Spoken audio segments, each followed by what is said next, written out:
نوحا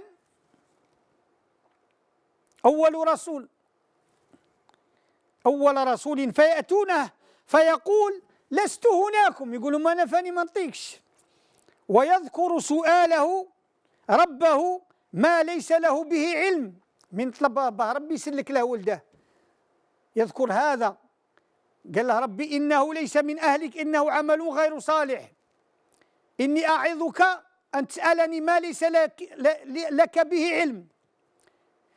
يتفكر هذا الموقف فيستحي ويقول لهم روحوا عند الخليل، عند إبراهيم عليه السلام.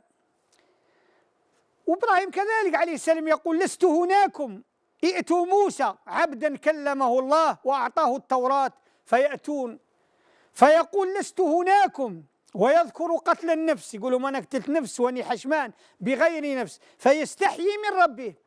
المهم هذا الحديث يجلي لنا نوعا من الحياء، وهو الحياء من الله، وداعيه وباعثه هو الجناية.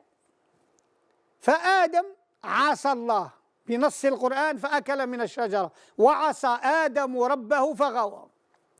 ونوح سأل الله ما ليس له به علم، وقد ذكر هذا في سورة هود.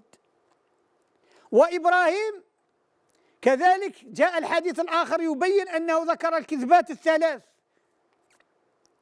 وهي كذبات جائزة، ولكن علو شأن هذا الرسول اللي هو خليل الرحمن نظر إليه أنه جناية، وموسى ذكر قتل النفس إلى آخره، فتدافعوا هذه الشفاعة حياء من الله، كل واحد يقذفها الآخر وهم أشرف الخلق، نظرا للجناية، باعث الجناية داعي الجناية جعلهم يستحيون من الله سبحانه عز وجل.